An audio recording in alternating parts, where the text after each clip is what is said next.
Hello students, आप सभी का हमारे यूट्यूब चैनल पर स्वागत है। मैं आलोक मिश्रा आप सभी का हार्दिक अभिनंदन करता हूं। आशा करता हूं कि आप सभी ठीक होंगे, अच्छे होंगे। आज हम लोग क्लास 11th इंग्लिश का फर्स्ट बुक हॉर्नबिल का first chapter the portrait of a lady को हम लोग डिस्कस करने जाएंगे। इसका समरी मैंने सबसे आसान शब्दों में, आसान भाषा में मैंने आपके लिए ये तैयार किया है, जो आप अगर इसको पढ़ते हैं तो बहुत कम समय में आप इजीली तरीके से पूरे चैप्टर को आप कंप्लीटली मेमोराइज कर सकते हैं, पूरी तरह से याद कर सकते हैं। और इसके साथ ऑब्जेक्टिव और सब्जेक्टिव सारे क्वेश्चन को इजी तरीके से आप हल कर सकते हैं। ये जो स्टोरी है आपका the portrait of a lady, इस स्टोरी के ऑथर हैं, ऑथर का नाम है खुशवंत सिंह। छोटी छोटी बात को आप हमेशा ध्यान में रखिए, उन छोटी छोटी बात से आप बड़े बड़े चीज़ में कामयाबी को हासिल कर सकते हैं। The portrait of a lady के ऑथर का नाम है खुशवंत सिंह। इन्होंने अपनी स्टोरी को खुद से लिखा है। अपनी दादी माँ के साथ उनका लव का जो बॉन्डिंग था, प्यार का जो एक बॉन्डिंग था, एक फ्रेंडशिप था उनको अपनी दादी माँ के साथ, उन्होंने इस स्टोरी में बयां किया है कि कैसे वे अपने पेरेंट्स के साथ अपने जीवन को बिताएं। अपने जीवन में वे अपने दादी माँ के साथ गांव में किस तरह से रहे, शहर में किस तरह से बसे, और अपने बचपन से लेकर के यूनिवर्सिटी तक का पढ़ाई किस तरह से तय किया, उसके बारे में हम लोग यहाँ पर देखते हैं। तो फिर से मैं आपको एक बार स्टोरी चैप्टर का नाम बता दे रहा हूँ, the portrait of a lady. Author हैं खुशवंत सिंह, याद रखेंगे। चलिए हम लोग स्टार्ट करते हैं। तो आइए स्टार्ट करते हैं। फर्स्ट टॉपिक है the story the portrait of a lady brings about the bond between the author and his loving grand mother. ये जो स्टोरी है the portrait of a lady, यह एक प्यार का एक बॉन्ड दिखाया गया है ऑथर और उनकी ग्रैंड माँ के अंदर। उन दोनों के बीच का जो बॉन्डिंग है, किस तरह से लव बॉन्डिंग है, वो दिखाया गया है। आइए सेकेंड पॉइंट के बारे में क्या बोल रहे हैं। हिज ग्रैंड मदर वाज, यानी ऑथर की जो ग्रैंड मदर थी वह ओल्ड थी, यानी कि बूढ़ी थी, और उनका जो फेस था वो रिंकल्ड फेस था। रिंकल्ड मतलब जो चेहरे पे झुर्रियाँ आ जाती है, जब इंसान का उम्र ज़्यादा बढ़ जाता है तो जो चेहरे पे झुर्रियाँ आ जाती है, तो उनकी दादी माँ का फेस उस तरह से था। थर्ड में देखेंगे she was short, way short height वाली महिला थी, हेल्दी थी, और तीसरा बात की स्लाइटली बेंट थी। स्लाइटली देखिए, शॉर्ट का मतलब ये हुआ कि वो हल्की कम छोटे कद वाली महिला थी, हेल्दी थी यानी कि मानिए हल्का हेल्दी यानी कि थोड़ी मोटी थी, और स्लाइटली बेंट मतलब उनके कुब्बड़ था, यानी कि वह झुक करके थोड़ा चलती थी। आगे देखिए, she hovered about in a white dress, वे हमेशा वाइट ड्रेस पहने रहती थी, और उनके वन हैंड यानी एक हाथ में हमेशा रोजरी अवेलेबल रहता था। हमेशा रोजरी का मतलब जिससे हम लोग माला जपते हैं, उनके हाथों में ये माला हमेशा रहती थी।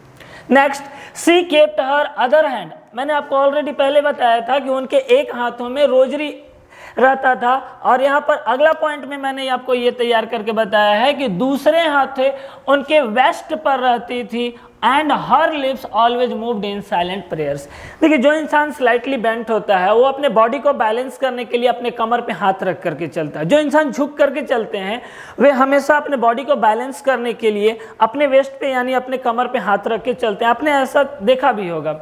तो ये बताया गया है कि एक हाथ उनका कमर पे और दूसरी हाथों में वे माला लिए हुए रहते थे, माला को जपते रहते थे, और साथ में ये बताया गया है कि उनके लिप्स जो थे हमेशा मूव करते रहते थे, उनके होंठ हमेशा चलते रहते थे एक साइलेंट प्रेयर में, एक शांत तरीके से हमेशा ईश्वर का नाम लेते रहते थे, हमेशा प्रार्थना करते रहते थे। आइए नेक्स्ट, एवरी डे, प्रत्येक दिन the grand mother goat the author ready for school when he was young. प्रतिदिन दादी माँ का ये कार्य था कि ऑथर को तैयार करवाएं, और तैयार करवा करके ऑथर को कहाँ पहुँचाएं, स्कूल पहुँचाएं। Next, she accompanied him to school, और ऑथर को अकेले नहीं छोड़ती थी बल्कि ऑथर को वो साथ में स्कूल ले करके जाती थी। अकॉम्पनीड मतलब कि उनका वो साथ देती थी, उनके साथ स्कूल जाती थी। Next, she used to give style chapatis, मैंने आपको पहले बताया था स्टाइल चपातीज का मतलब होता है बासी रोटी, जो रात को बना करके सुबह रख दिया जाता था। तो वे ऑथर के लिए जब ऑथर को रेडी करवा करके तैयार करवा करके स्कूल में जाती थी तो उसके लिए स्टाइल चपातीज लेती थी, उसके साथ विथ बटर एंड शुगर, तीनों चीज़ ऑथर को मिला करके दे देती थी, जो कि ऑथर अपने स्कूल में लंच टाइम में, ब्रेक टाइम में खाते होंगे। सी ऑल्सोज, gives 2 pieces of chapatis to the village dogs। जब ऑथर के साथ वो स्कूल जाती थी तो रास्ते में जो विलेज के जो डॉग्स मिलते थे, ये सब पॉइंट याद रखेंगे, ऑब्जेक्टिव आपके लिए ज़्यादा इंपॉर्टेंट होगा। जो विलेज डॉग्स होते थे, गांव के जो कुत्ते होते थे, उनको वह रोटी के छोटे छोटे टुकड़े को तोड़ करके, खंडित करके गांव के कुत्तों को खिलाती थी रास्ते में। Next, she went to school. She went to school यानी कि स्कूल कौन जाती थी? दादी माँ भी स्कूल जाती थी। किसके साथ? विथ हिम, ऑथर के साथ दादी माँ स्कूल जाती थी। And spend her time in the temple. साथ इसमें मैंने ये बताया है आपको कि ऑथर को तैयार करवा करके, ऑथर को ले करके दादी माँ स्कूल जाती थी और ऑथर को स्कूल में छोड़ देती थी, और स्कूल से सटा हुआ जो टेम्पल था, उस टेम्पल में दादी माँ वहाँ बैठ करके प्रेयर करती थी, प्रार्थना करती थी, और उस समय ऑथर स्कूल में पढ़ाई किया करता था। नेक्स्ट, ये चीज़ आगे आप ध्यान देंगे कि स्कूल में कोई अलग से टीचर नहीं होते थे, मैंने यहाँ पे आपको मेंशन कर दिया है। In the school the priest, priest का मतलब होता है बच्चों पुजारी, टॉट द चिल्ड्रेन अल्फ़ाबेट, वहाँ पर बच्चों को क्या पढ़ाया जाता था? अल्फ़ाबेट पढ़ाया जाता था।